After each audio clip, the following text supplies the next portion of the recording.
بسم اللہ الرحمن الرحیم۔ پیارے ناظرین، میدان عرفات میں حضرت محمد صلی اللہ علیہ وسلم نے جو خطبہ حج دیا تھا، آئیے اس خطبے کے اہم نکات کو دوہرا لیں، کیونکہ ہمارے نبی صلی اللہ علیہ وسلم نے فرمایا تھا میری ان باتوں کو دوسروں تک پہنچائیں۔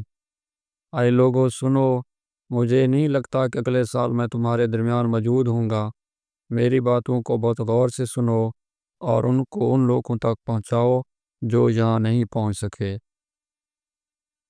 اے لوگو، جس طرح یہ آج کا دن، یہ مہینہ اور یہ جگہ عزت و حرمت والے ہیں، بالکل اسی طرح دوسرے مسلمانوں کی زندگی عزت اور مال حرمت والے ہیں۔ تم اس کو چھیڑ نہیں سکتے۔ لوگوں کے مال اور امانتیں ان کو واپس کرو۔ کسی کو تنگ نہ کرو، کسی کا نقصان نہ کرو، تاکہ تم بھی محفوظ رہو۔ یاد رکھو تم نے اللہ سے ملنا ہے اور اللہ تم سے تمہارے اعمال کی بابت سوال کرے گا۔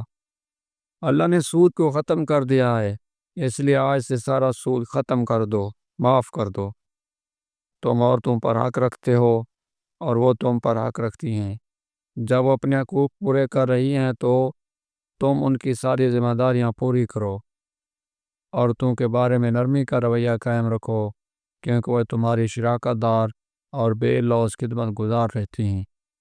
کبھی زنا کے قریب مت جانا۔ اے لوگو، میری بات غور سے سنو، صرف اللہ کی عبادت کرو، 5 فرض نمازیں پوری رکھو، رمضان کے روزے رکھو اور زکوٰۃ ادا کرتے رہو۔ اگر استطاعت ہو تو حج کرو۔ زبان کی بنیاد پر، رنگ اور نسل کی بنیاد پر تعصب میں مت پڑ جانا۔ کالے کو گورے پر اور گورے کو کالے پر، عربی کو اجمی پر اور اجمی کو عربی پر کوئی فوقیت حاصل نہیں۔ ہر مسلمان دوسرے مسلمان کا بھائی ہے۔ تم سب اللہ کی نظر میں برابر ہو، برتری صرف تقوی کی وجہ سے آئی۔ یاد رکھو تم ایک دن اللہ کے سامنے اپنے اعمال کی جواب دہی کے لیے حاضر ہونا ہے۔ خبردار رہو، میرے بعد گمراہ نہ ہو جانا۔ یاد رکھنا میرے بعد کوئی نبی نہیں آنے والا، نہ کوئی نیا دین لایا جائے گا۔ میری باتیں اچھی طرح سے سمجھ لو۔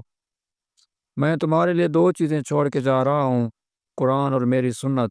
اگر تم نے ان کی پیروی کی تو کبھی گمراہ نہیں ہوگے۔ سنو تم لوگ جو موجود ہو، اس بات کو اگلے لوگوں تک پہنچانا اور پھر وہ اگلے لوگوں کو پہنچائیں، اور یہ ممکن ہے کہ بعد والے میری بات کو پہلے والوں سے زیادہ بہتر سمجھ سکیں اور عمل کر سکیں۔ پھر آسمان کی طرف چہرہ اٹھایا اور فرمایا، اے اللہ، گواہ رہنا، میں نے تیرا پیغام تیرے لوگوں تک پہنچا دیا۔ اللہ تعالیٰ ہمیں ان لوگوں میں شامل کرے جو اس پیغام کو سنیں، پڑھیں اور اس پر عمل کرنے والے بنیں اور اس کو آگے پھیلانے والے بنیں۔ اللہ ہم سب کو اس دنیا میں نبی رحمت صلی اللہ علیہ وآلہ وسلم کی محبت اور سنت عطا کرے، اور آخرت میں جنت الفردوس میں اپنے نبی کریم صلی اللہ علیہ وسلم کے ساتھ اکٹھا کرے۔ آمین یا رب العالمین۔